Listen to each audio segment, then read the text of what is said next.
Here's our star block. We've got 4 of the square in a square units that have the brown on the outside corners. We've got 4 with the indigo blue in the centers. And see how when the gold comes together, it puts that nice on-point square in the background of the star block. I really like this block. The problem comes when putting it together is that you don't have any seams that can butt up to each other and help you position your seam allowance and getting seams in the right place. You've got to pin these points. So what I'm going to do is grab the first 2 units and put them right sides together. I'm taking 1 pin. Now can you see this? I use these small little pins. They make things more accurate than those big large yellow head pins. And I'm sticking the pin right there where the seams cross, right at the corner of that center square. It's going to skewer right through that one. And I'm looking at the one underneath and I'm putting it right at that tip, right there. Okay, so the pin goes through both layers. You can see it there.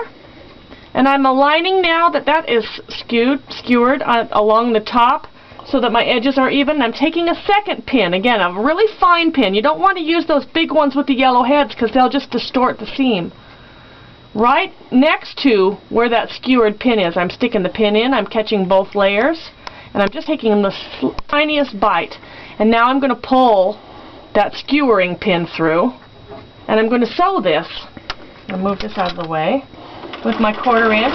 You want your seam line to go right through where those 2 seams intersect each other, right through that X there. I'm going to remove that pin.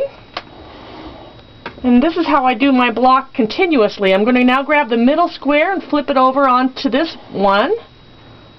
And we don't need to pin this because there is no intersection that has to match. So I'm just going to use a good 1/4 inch. But for this one, again, at the bottom part of the block, you've got to flip this one over this one. And we've got to match these angles again. So I'm going to put a pin right through, right at the tip of that center square, and at this one too, right at that corner of that center square, right at there in the V. Skewer it with 1 pin, grab the second pin, and pin. Remove the first, and run it through. Some people don't like running over their pins with their machine. If so, you can just stop with your needle down right before the pin and pull it out. I have a couple leaders and enders here to end this seam so I can remove my work from the machine.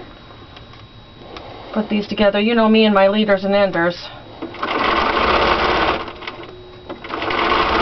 Okay, so that'll be a 4 patch for another project. Here's our partial block, and I'm going to cut this leader and ender off. We are going to push these seams towards the lighter corners because of the next block unit that they fit up next to. This is the way they have to go. So the center block is going to be pressed towards the 9 patch. And these are going to be pressed towards the blue corners. Now we have to pin some more to add these next ones. Just really quickly here, going to skewer right at that corner point, match it up to this one, get it aligned on their square, and pin. And I'm going to come back down here to the bottom one before I start to sew, which would be this one, through the corner, and through that corner so it's aligned nice and straight. Grab another pin and remove the skewering pin. I'm going to start to sew.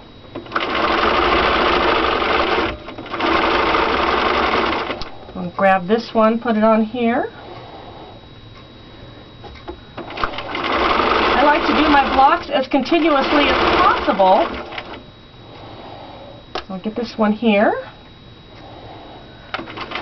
So at this point, while I've got this much in the machine, is when I would grab more units and set them out here to the side of me so that I can keep units going and always have something under the needle. I don't have something right now, so I'm going to grab a leader and ender really quick.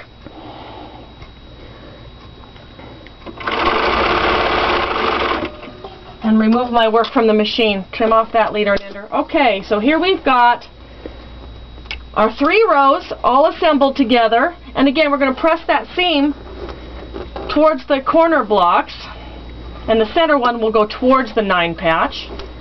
Can you see how nice these seams match? We've got really good V's here and nice sharp points. Now what I would do is flip this one over and pin and sew the seam. Flip it out, then flip this one over and pin and sew the seam, and you'll have your block. Here I've got a couple of blocks already done. Here's this one. Love that indigo. Isn't that great? And here's another one. So you will be making 30 of these star blocks, and now you know how to pin them. You're ready to go.